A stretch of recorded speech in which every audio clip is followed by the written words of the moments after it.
মায়ের অপমানের প্রতিশোধ নিতে কুন্তলা গায়ে আগুন ধরিয়ে দিয়ে সোনাকে ফাঁসিয়ে দিল রূপা। হ্যাঁ বন্ধুরা, আমরা এমনটা দেখতে পাবো অনুরাগের ছোঁয়া ধারাবাহিকের আগামী পর্বগুলোতে।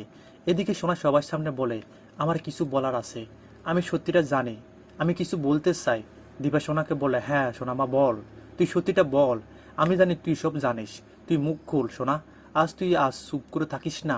সোনা সূর্য সহ সবার সামনে বলে, বাবা এই লোকটি গুরুদেব, আমি দেখেছি, আমি তো এতদিন এই বাড়িতে ছিলাম, আমি দেখেছি যে এই লোকটি গুরুদেব। সোনার কথা শুনে চমকে যায় সবাই, চমকে যায় কুন্তলা নিজেও। কুন্তলা মনে মনে খুব খুশি হোক, কারণ সোনার তার কথার মতো কাজ করেছে। অপরদিকে আড়ালে দাঁড়িয়ে কুমার সবটা দেখতে থাকে আর ভাবতে থাকে যে এই না হলো নাতবউ, যেমনটা বলছে ঠিক তেমনটাই করেছে। সোনা তুমি একেবারে আমার যোগ্য নাতবউর মতো কাজ করেছো। অন্যদিকে সোনা ভাবতে থাকে, আমার আর কোনো উপায় নেই, আমাকে তো মিথ্যে বলতেই হবে।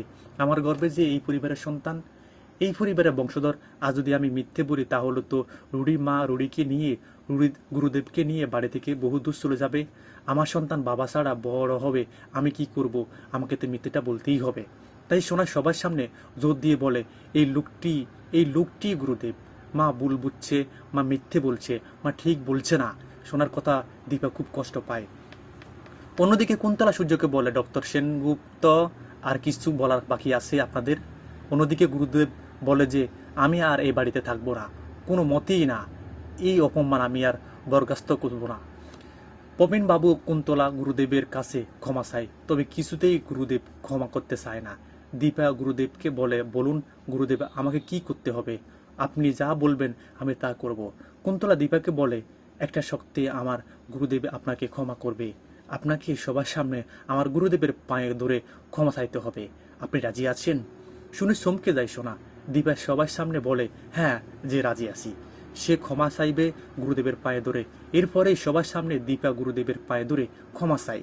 সূর্য দীপার পাশে এসে দাঁড়ায় এবং একই সাথে সূর্য গুরুদেবের পায়ে ধরে ক্ষমা চায়।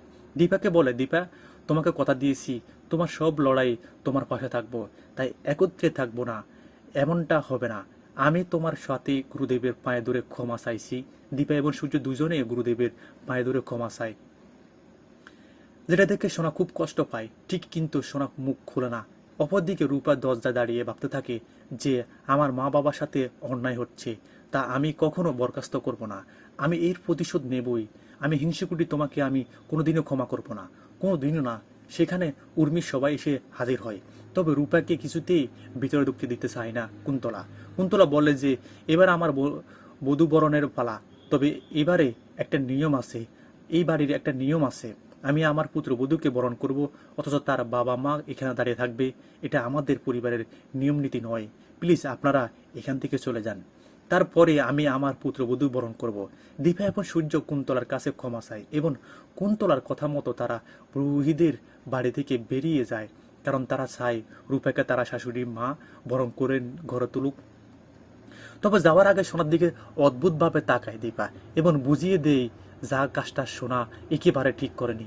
অন্যদিকে রূপাকে দীপা বুঝিয়ে দিয়ে যায় যে রূপা তোর এখনো অনেক দায়িত্ব, তোকে নিজেকেও ঠিক রাখতে হবে, তোর বোনকেও সামলাতে হবে।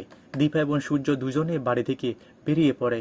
বাইরে বেরিয়ে উর্মি দীপা সূর্যকে বলে যে আর কত তোরা এইসব কিছু করবি, দিদি তুই আর এইসব কিছু করিস না, তোর জন্য আমরা আর কত ছোট হব, তুই কি করিস আর কি না করছিস, তুই কি বুঝতে পারছিস?